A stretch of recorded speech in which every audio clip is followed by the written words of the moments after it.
Welcome back, everyone, to Out of the Park Baseball 22 Arizona Diamondbacks franchise, continuing here on June 1st, 2021.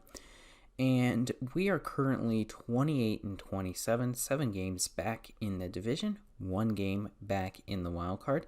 And the team's actually doing pretty well. The only thing that we really need to work on is first base and the bullpen.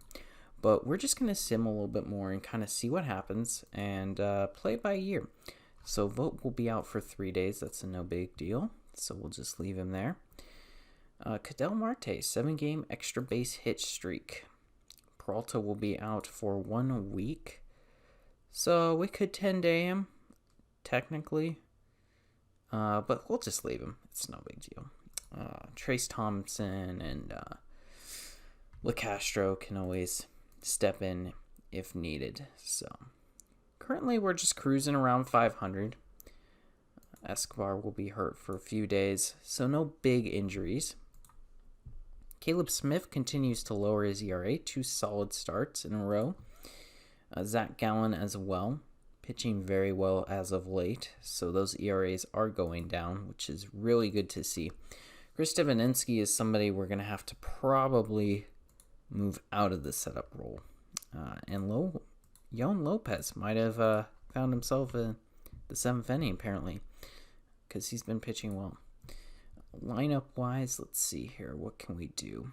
Matheson is just not cutting it, so we're going to send him down, and we're going to go with Pavin Smith. Let's give him a shot. See what he can do for us at first base. And we got the draft coming up. When is the draft? The 11th. July 11th. So we'll get that done. We should have some pretty decent picks. So a couple games over 500, but we lost a few games. So still playing pretty decent, though. Winning streak of 8 there. So we're 42 and 37. Winder is back. And Devenensky's ERA has just blown up. Man, he has been bad. So Devenensky is gone at this point. That is unacceptable. DFA. I don't care if somebody picks you up. 8.92 ERA is just not going to work out for us. And Winder has been amazing for us, so continue our simulation here. International free agents. I wonder if anybody's any good. Not seeing anyone. Yeah, so no good options there. As we are in July 1st now. So we are 9 games back of the division.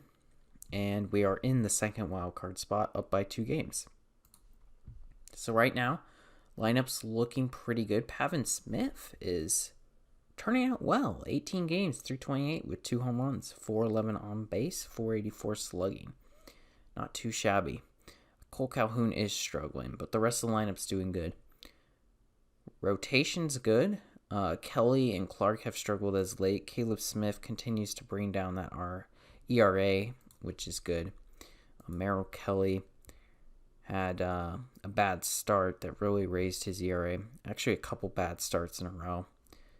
So hopefully that was just a couple bad starts and he can bounce back. Same with Taylor Clark. A few 6-run games there. Bullpen is still doing well. Okay, and Corbin Martin will be back in 2 days. So we will have to make a decision on whether Kelly or Smith or Clark gets removed from the rotation. And I'm thinking Clark, because Clark has really been on the bubble all year long. And Smith has pitched well of late, so I can't go off of that ERA. How did Kelly do? He pitched great. So, yeah, I'm thinking we'll give Clark one more start. And I'm going to send down a hitter for now. Christian Walker has been on fire as of late, so that's good. Trace Thompson. Yeah, we'll send down Trace Thompson. We'll go ahead and just DFA him, because he has not been good for us. We'll bring back Corbin Martin. We're just going to put Corbin Martin in the rotation there. And what we'll do is Taylor Clark. Taylor Clark is not rested at all. All right, well,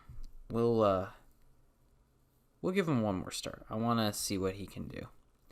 But Merrill Kelly will be just kind of sitting there waiting. And in the meantime, go with LeCastro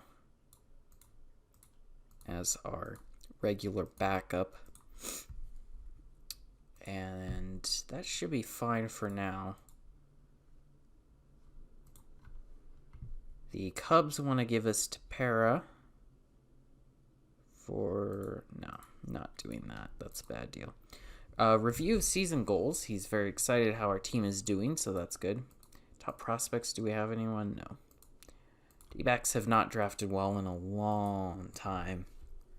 Last time we really had, like, big names was when we had Bauer and Skaggs. So we have not been drafting well. Like a decade, it seems like. Alright, so Clark will get his start here. And he did okay. But not good enough. So we'll send him down. Not good enough to change my mind. And then we will go ahead and bring up an outfielder. Van Meter is playing really well. 20 home runs in 232 plate appearances.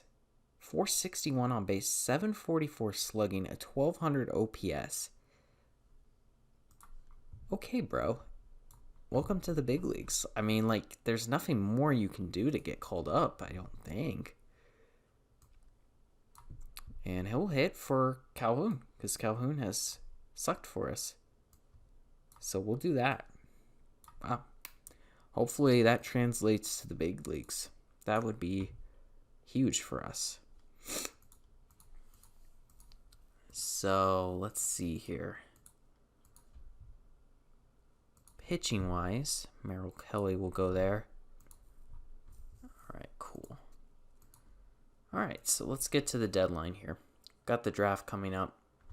Trace Thompson cleared waivers, so we can send him there. First year player draft. We got a trade proposal. Interesting. Miguel Anjar and Evan Alexander for Carson Kelly. I do want that guy. I don't want Alexander. But the Yankees do have some people I want. Jason Dominguez would be great. As well as Cabrera. Now, who would they want? They would want Zach Gallen. I wish they would take Baumgartner. That would be huge. If I gave him Christian Walker, no. Nothing else. Man, Josh Van Meter's hitting 500. I mean, it's 10 at-bats, but 5 for 10 with 2 doubles. That guy can hit, man. That's crazy. Is Peralta's final year? It is. No, he actually has one more year. Escobar's final year. Let's see. Yeah, I'm not going to get anything that I want unless I give them Zach Gallen. They really do not want to do any sort of deal. So it seems like the AI is pretty smart when it comes to the Yankees. And, you know, we're winning right now, so no point in doing that, actually. I wish I could just throw somebody I didn't really care about in here. Carroll Carroll's playing well, but could send him Luke Weaver or Nick Ahmed. Yeah, it's just not worth it. So we'll just have to pass on that. I don't want to give up Carson Kelly. He's a good catcher. He's been pretty good for us. It's a pretty competitive division. Dodgers took first place. They're 4 games ahead of the Padres. And in the NL East, the Mets are leading. 14.5 games ahead of the Phillies. Man, that NL East is really bad. Somehow. And then you have the Reds winning the Central. That's surprising. You got Blue Jays in the East. Rays are in last place. Wow. White Sox in the Central. That makes sense. Astros barely ahead of the Angels. OOTP loves the Angels. Anyways, guys, I hope you guys enjoyed this episode. Be sure to like and subscribe, and I'll see you guys later.